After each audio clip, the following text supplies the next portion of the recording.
Good morning. How is everybody doing today? Now, before we go into the movement, I wanted to tell you about this app that my daughter's been using. It's called Yucca. You may have heard of it. And what you do with it is you just scan. I've been going round the house this morning, HP sauce. So scan the HP sauce, the barcode, and it's poor 33 out of 100. That's because it's full of sugar, obviously. And then there's these very expensive salted caramel Cartwright and Butler biscuits. Scan. Here's the barcode, it's on the bottom. 30 out of 100 poor. That'll be the sugar content. I've not done this. Is frankincense oil. Unknown product. doTERRA. It's got a barcode. You need to have a barcode. Castor oil. 100 out of 100. Excellent. Plus I've got frankincense in that.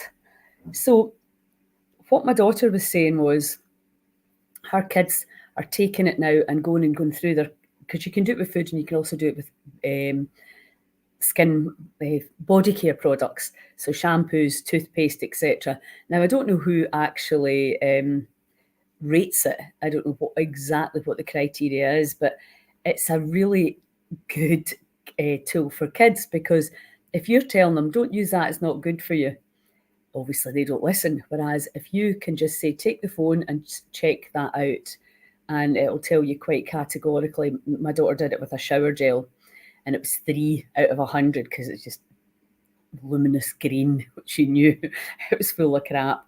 So there's a really good tool for you to help with the kids.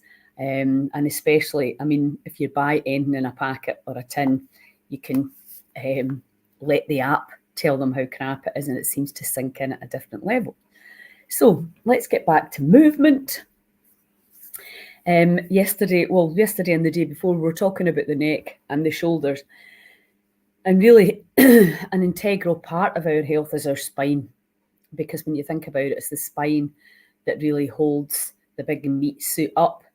And if you've had any head injuries, I don't know how many times I fell off my snowboard and whacked myself into the mountain. Somebody pulled a chair away from me when I was young, broke my tailbone. It goes way under like that in a very strange shape. So all of these things can affect your comfort as time goes on. Old Father Time ticks on and things start to get a little bit, I'm going to come round here again. So and also one of the other things with the neck in particular, because they kind of break the spine into 3 areas. So you've got the cranial part, then you've got the lumbar part at the bottom, and then the main part in between. So I was reading this morning, the head weighs in between 12 and 17 pounds. So it's quite heavy. But also the big problem now is a lot of us are in very non-ergonomic body positions. So we put a lot of unnecessary stress. And again, like when we're looking at the holistic thing, it's, and this is a big problem with our allopathic system. It's like, oh, you've got a sore neck, well, take a painkiller. And that sore neck, there can be many, many reasons why your neck's sore. It could be an old injury, it could be emotional, it could be how you're not able to communicate with others. It could be that you're sitting at a computer all day and you could be your posture. So there's many, many reasons why, and that's another thing, another reason from the Heal Scotland perspective, why we need to have a much more holistic overview of the body, the mind and the spirit, the soul, what's happening in the body, and how can we balance it, and how do we know what it is that the body needs? Because a lot of the time, I remember going to an acupuncturist in Canmore in Canada, and she said, I told her I had pain in my ileocecal valve, which has been a thing for me for decades.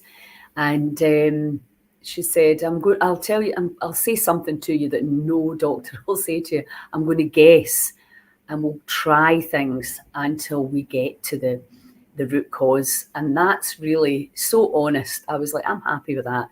She guessed well, and I never had to go back. And that's always been my experience with acupuncture. So I'm a huge fan because for me, it's worked, which would also suggest there's probably an emotional, electrical wave reason for why anything down in that lower area is about relationships. So we know that different energy centers have different stories around them. What we've been drawing in, maybe long-term chronic stress, with familial stuff, maybe with your partner, it can end up affecting your lower digestive system and organs. And that, again, is not really understood in allopathic medicine. They don't get trained in that. So it's up to you to educate yourself on it. I've got an amazing genius friend, Joe Wolf, who does German New Medicine and a couple of other different modalities on how the life shocks affect the organs. And really, if you're looking for true health, to be completely and utterly free, light and energetic, then you're going to have to learn all about this yourself, because you're not going to get it at the doctor surgery, not unless you're very lucky, and there's a few brilliant ones there that are starting to understand the power of food to heal. And I believe that we're still, some people don't believe that. It is just mind-blowing, the level of conditioning that we've had, that our government actually thinks it's okay to put that food that's not food, that's poison. Here's the 3 things that can do to your body. It can feed the health. It can be medicine, it can be nothing, and it can be poison. And most of the stuff that you'll get that's processed is poison. So you're actually putting poison into your own body. You probably don't know. It could be genetically modified, sprayed with known carcinogens. God knows what else is in it. There's no life force in it. And yeah, you'll get away with it for a wee while. But eventually, over a period of time, the body starts to break down because it simply does not have the information it needs to heal. So anyway, let's go back to movement. I'm away in a wee tangent. So we started off just by circling the head and just really being aware of what you're feeling in there. Now, if we're looking at the neck per se, if you've got any neck issues,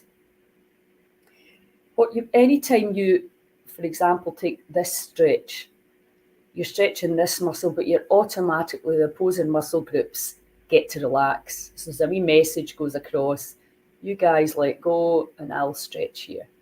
So when you're rolling your head nice and gently, check in with your body, with your cells. How does it feel?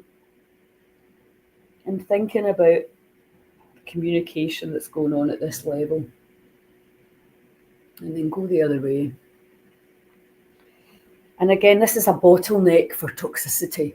The lymphatic system around your neck, you'll know that if you've ever had any swollen glands, around your armpits and around your groin, that's where things get stuck. And we've got the big 6, of course, as well to help. Let's just do the top 3, and then I'll do the other 3. So just get in there, tap it all out. You're like, come on, let go. This is like taking your toilet brush into the toilet so you can get all the stuff out from underneath all the cracks and the crevasses in here.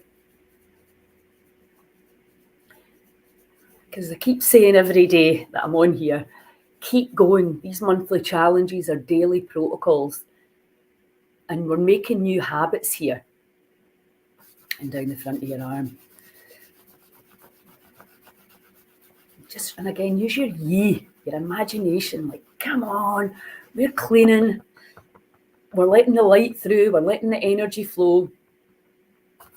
It was so interesting at the opening ceremony in Tarbert, where I had Neil McEnroy, who talks about the wealth flow within our communities and how it has to flow down into the communities. And I was talking about health and how energy has to flow, and it's the same thing. Right, we'll do shoulders first. And then, so we're just going to bring the shoulders up. So as if you're really squeezing them into your ears. And again, really feeling this phenomenal, think the bones and muscles and nerves that are in there. and they're not getting any love and attention because you're too busy. You forgot, and just back and forwards. You don't need to do a huge amount, like I was saying, 5 each a day goes up to 280 a month. Imagine after a year, the littling off, so you don't talk yourself out of it. Right, let's come up to standing. Listen to my creaky joints. Okay, so what we're going to do simply is, it's going to warm up the spine, but it also is what we call an inversion in yoga, and it puts the blood into the head, which is always a good idea if you want to be really brainy today. So you can do it, there's all sorts of different devices, but this headstands can do it. But again, you need to be careful with headstands if your neck's achy. It's probably a good idea to wait until you're feeling really strong. But you're just basically going to curl the neck down and just vertebrae by vertebrae. Now this is not about touching your toes. This is quite simply about just hanging your weight forward and allowing that blood to get into your beautiful brain. And what you can do is obviously put your elbows onto your hands onto your elbows and just gently swing one way to the other.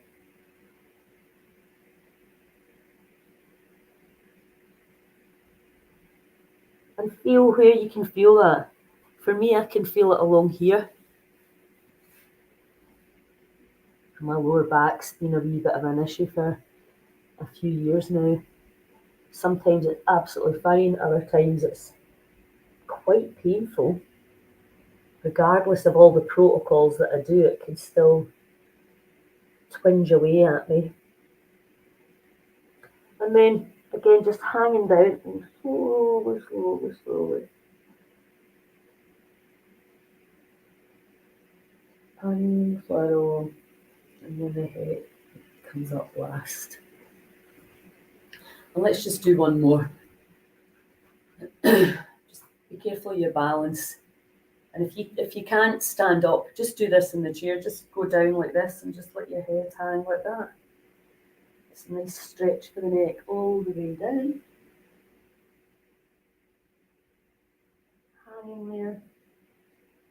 Hanging there.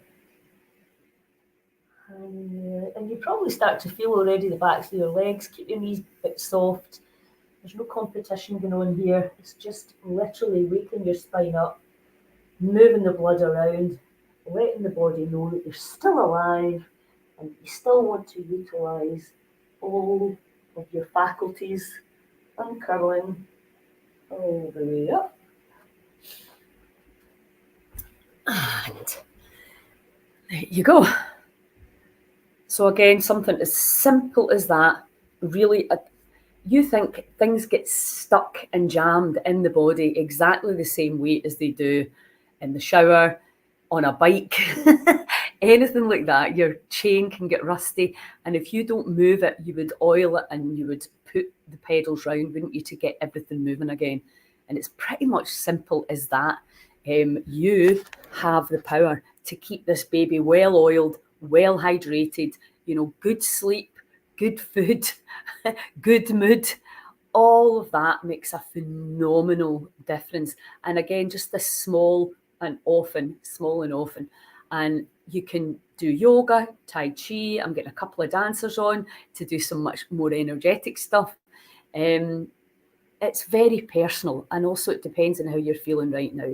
If you are not well, if you're suffering from any post-viral stuff, or if you've been damaged by the jab, or if you're suffering from chronic autoimmune, or maybe you're recovering from treatments, then you would change what you're doing, change the movement that you're using, and you're not going to be out running, barefoot running a marathon. So it's good to know all these different ways that you can assist your body and moving stuff through, because it's all about the flow of energy. So keep up the good work. Have a wonderful day. And I'll chat to you soon. I'm not sure when, but soon.